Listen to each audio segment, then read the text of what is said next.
urusan politik, ojo kesusu sih. Jangan tergesa-gesa. Jangan tergesa-gesa. Siap, yang ketiga. Meskipun mungkin yang kita dukung ada di sini.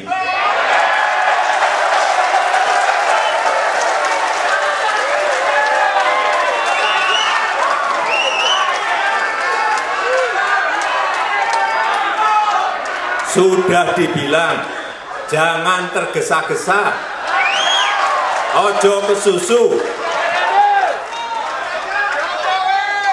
Ini mau tergesa-gesa ini kelihatannya.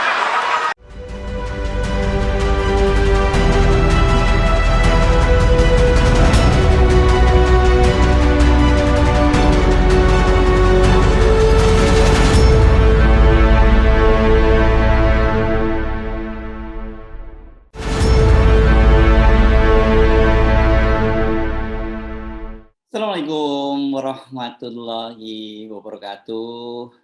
Saya Hers Beno Arif dari Forum News Network. Relawan pendukung Jokowi atau Projo Sabtu 21 Mei kemarin menggelar Rakernas atau Rapat Kerja Nasional di kawasan Borobudur, Magelang, Jawa Tengah. Rakernas di tahun politik ini tentu saja sangat menarik untuk kita cermati. Apalagi Presiden Jokowi itu berserta dengan istri Nyonya Iriani, Nyonya Iriana, kebalik lagi namanya dia, didampingi oleh Kepala Staf Presiden Muldoko, dan juga Gubernur Jateng Ganjar Pranowo juga tampak hadir. Di hadapan sekitar 5.000 pendukungnya, Jokowi itu kembali meminta agar mereka bersabar dalam penentuan siapa capres yang akan mereka dukung. Dalam bahasanya Jokowi begini, ojo kesusu sih, jangan tergesa-gesa. Apa yang bisa kita baca dari pesan tersirat dan tersurat dari pidato Jokowi itu? Pertama, ini wajah Jokowi tampak sangat segar, sumringah dan bersemangat ya. Ini beda sekali dengan pada beberapa waktu yang lalu ketika dia mengumumkan soal pelarangan ekspor minyak goreng dan CPO ya.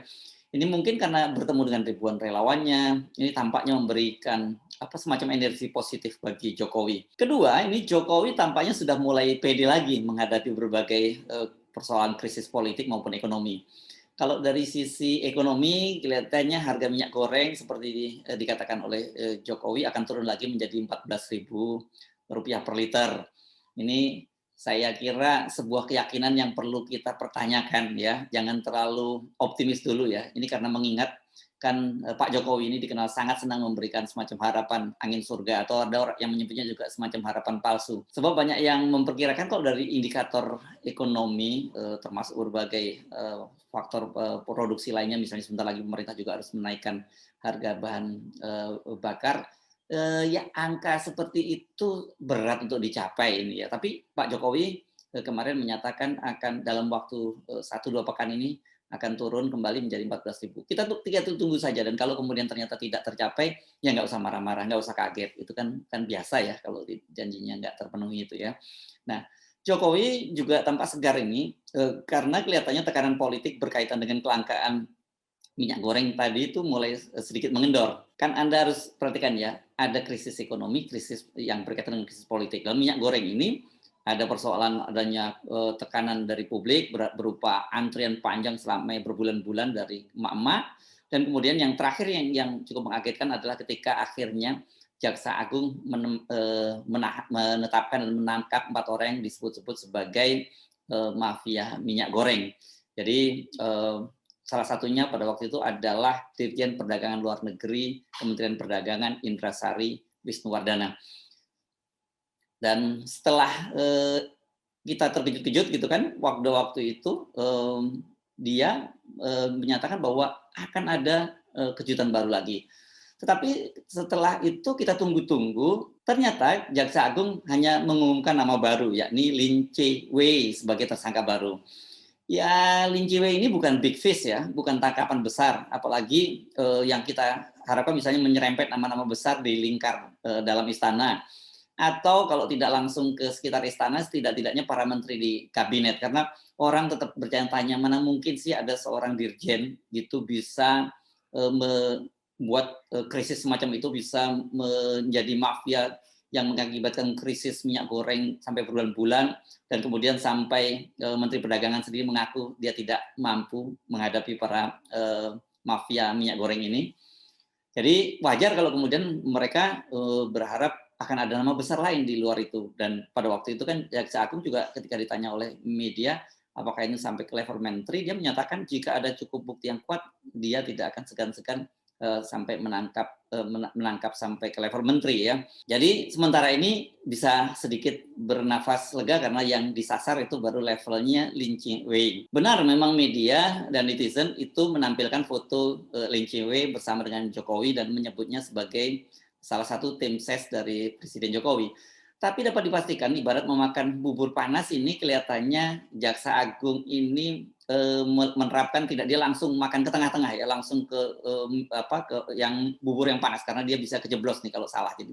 Jadi kelihatannya dia sekarang setelah kencang sebentar dengan menangkap dirjen dan 3 orang dari perusahaan minyak besar, sekarang mulai pinggiran lagi. Dia mulai makan dari pinggiran yang ditangkap itu adalah Lin Chi-wei. Apa alasan yang ketiga? Yang ketiga ini kalimat ojo ke susu itu multitafsir. Ojo ke susu, jangan terburu-buru, atau Presiden Jokowi menerjemahkan dalam bahasa Indonesia jangan tergesa-gesa itu bisa diartikan bahwa Jokowi tetap membuka opsi untuk melanjutkan masa jabatannya 3 periode. Karena itu dia tak ingin terburu-buru menyatakan preferensi politiknya mau mendukung siapa. Keempat, Jokowi juga menyebut kalimat ojo ke susu itu dalam satu rangkaian dengan kalimat meskipun begini, kalimatnya lengkapnya begini, meskipun mungkin yang kita dukung juga ada di sini. Coba kita cermati lagi ucapannya ya. Jangan tergesa-gesa. Siap, yang ketiga. Meskipun mungkin yang kita dukung ada di sini. Perhatikan kata mungkin. Ketika dia mengungkapkan itu, asumsi yang hadir termasuk asumsi Anda dan saya, mungkin yang dimaksud adalah Ganjar Pranowo, Gubernur Jawa Tengah yang juga hadir di situ. Anda tidak salah, sebab banyak relawan Projo yang hadir juga langsung meneriakkan nama Ganjar. Walaupun ada juga yang menyatakan, ya ada yang meneriakkan 3 periode. Nah, setelah pidato Pak Jokowi tadi, banyak juga akhirnya para relawan Projo yang hadir itu mengeluh-elukan Ganjar Pranowo di situ.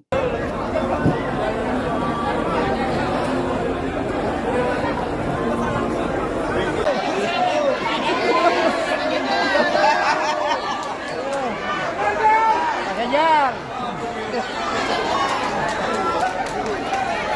Bandung Pak Ganjar.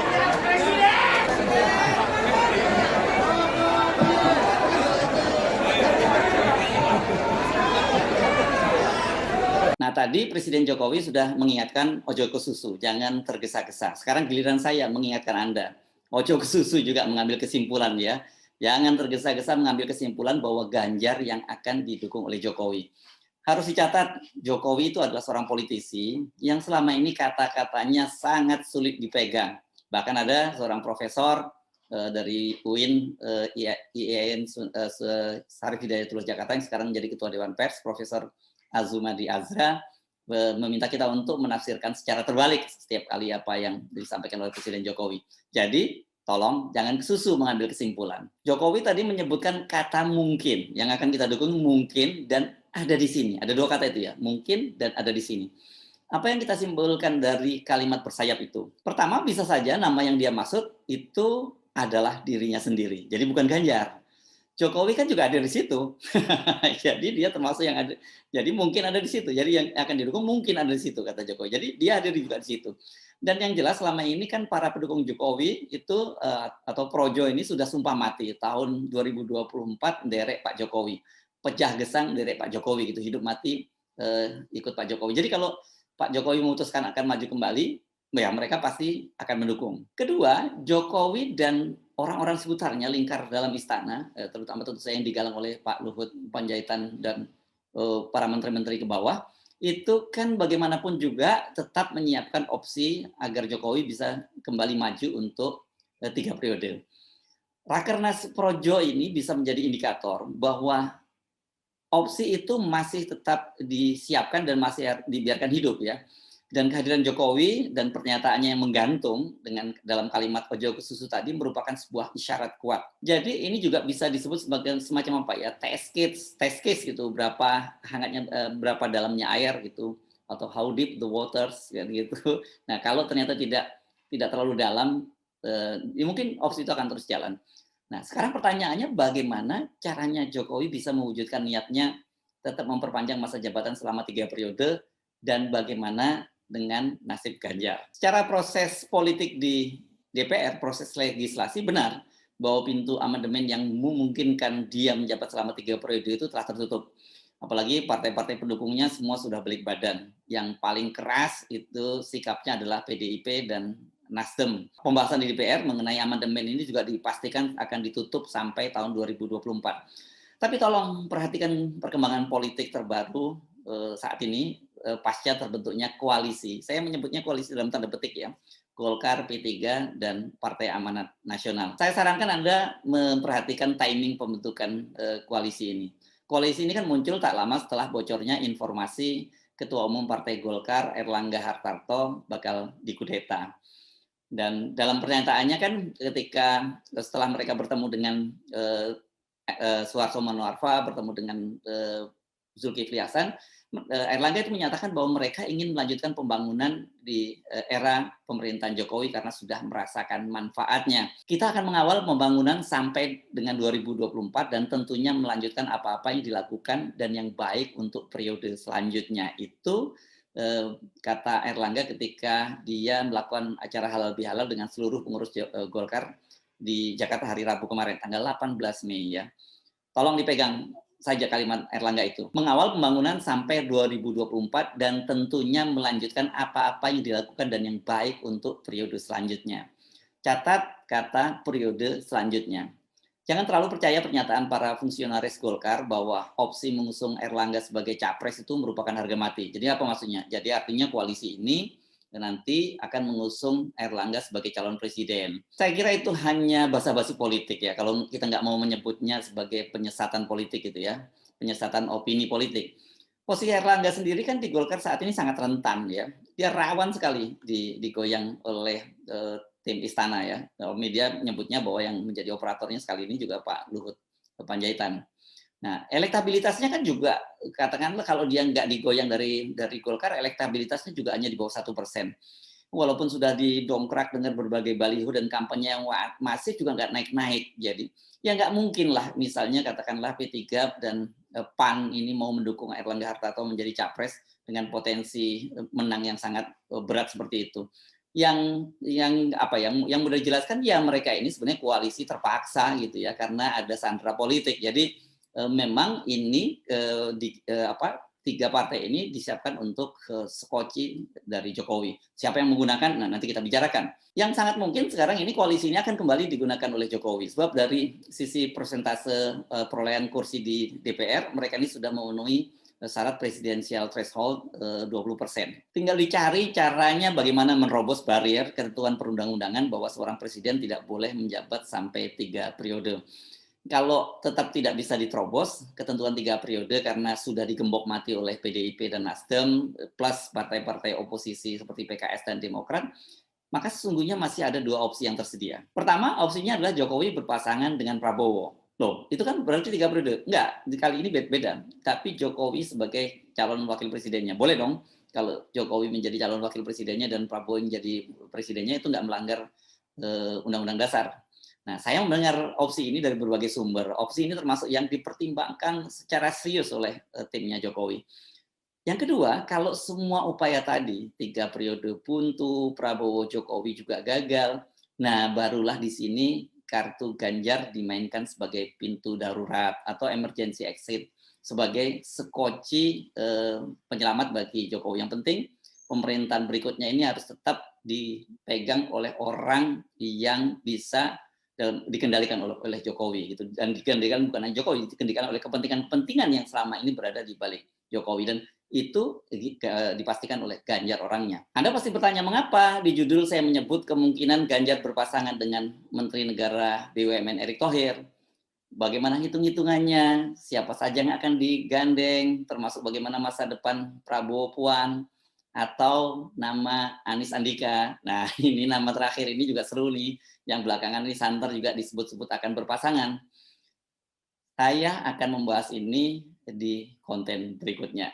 So, sampai jumpa di konten berikutnya, dan jangan lupa untuk terus mengikuti channel Heru Supono Point. Yang belum subscribe, saya sarankan untuk mensubscribe. Yang sudah subscribe, saya menyarankan kalau konten ini Anda anggap bermanfaat, silakan di-share kepada teman-teman terdekat. Kenapa? Karena sekali lagi memang channel saya ini mengalami shadow ban. Jadi tidak mudah untuk mencari konten saya ini. Saya Heru Supono Arif dari Forum News Network. Sampai jumpa lagi. Wassalamualaikum warahmatullahi wabarakatuh.